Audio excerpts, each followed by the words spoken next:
বলিউড অভিনেতা অভিষেক বচ্চনের সাবেক বিশেষান্তরী অভিনেত্রী ঐশ্বরিয়া রায় বচ্চনের ব্যক্তিগত জীবন নিয়ে সামাজিক যোগাযোগ মাধ্যমে সবসময় সমালোচনা। তারা নাকি একে অপরকে ডিভোর্স অবধি দিয়ে দিচ্ছেন, এই খবরের আগেও এসেছে। আবার কেউ বলেছেন তৃতীয় ব্যক্তির আগমন তথা অভিনেত্রী নিমরত কৌরের সঙ্গে ছোট বচ্চনের প্রেম সম্পর্ক।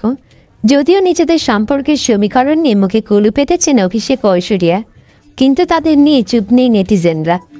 এদিকে বলিউডে তারকা দম্পতিকে নিয়ে এক মুহূর্তেও আলাদা থাকতে দেখেননি, তাই তার বিশ্বাস যার উঠেছে তা মোটেই ঘটবে না বলে জানিয়েছেন পরিচালক অভিনেতা নিখিল দ্বিবেদী।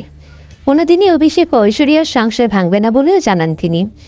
আনন্দবাজার সূত্রে জানা গেছে, অভিষেক ও ঐশ্বরিয়াকে নিয়ে সকাল হলে বলিতে অনেক ফিসফাস, এই বুঝি ভাঙল। দুপুর করে এই বিকাল হলে অন্য কথা, আজ টিকে গেল, কাল কি হবে।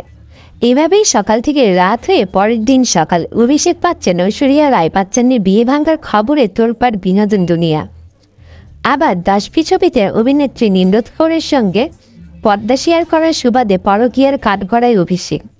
যাবতীয় সহানুভূতি বচ্চন বধূকে ঘিরে। তার মধ্যে পরিচালক অভিনেতা নিখিল দ্বিবেদীর বড় ঘোষণা দিলেন, অভিষেক ঐশ্বরিয়া আলাদা হতেই পারে না। ভিত্তি কি?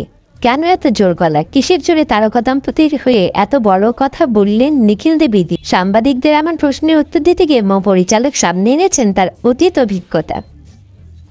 স্মৃতিহাত্রে উদাহরণ তুলে ধরেছেন বিয়ের পর তারকা দম্পতির একসঙ্গে কাটানো নানা মুহূর্ত। নিখিল বলেন, কাজ করার সুবাদে দুজনকে তিনি কাছ থেকে দেখেছেন। তার সেই অভিজ্ঞতা বলছে আজীবন তারা একে অন্যের হয়েই কাটাবেন। পরিচালক বলেন, যখন অভি অ্যাশ একসঙ্গে এক ছবিতে অভিনয় করতেন তখন সারাক্ষণ একসঙ্গে থাকতেন। কাজের ফাঁকে আড্ডা খুনসুটিতেও মেতে থাকতেন। কখনো মুখ ভার করে পরস্পরের থেকে মুখ ফিরিয়ে নিতেন না, এবং তাদের সেই একসঙ্গে কাটানো মুহূর্তের সাক্ষী উভয়কে মন থেকে ভালোবেসেই থাকেন, লোক দেখানো নয়। নিখিল বলেন, নিন্দুকেরা যা খুশি রটাক, তিনি মানেন না।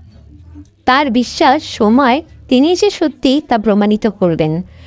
তিনি বলেন, খুব শিগগির ফের জুটি বেঁধে পর্দায় আসতে চলেছেন অভিয়াস। সামাজিক যোগাযোগ মাধ্যম নেটিজেনরাও ভাবছেন এক সেটে একসঙ্গে কাজের সূত্রে অবশেষে চর্চিত দূরত্ব মুছবে। বলিউড আপাতত সব সম্ভাবনা সময়ের হাতেই ছেড়ে দিয়েছে।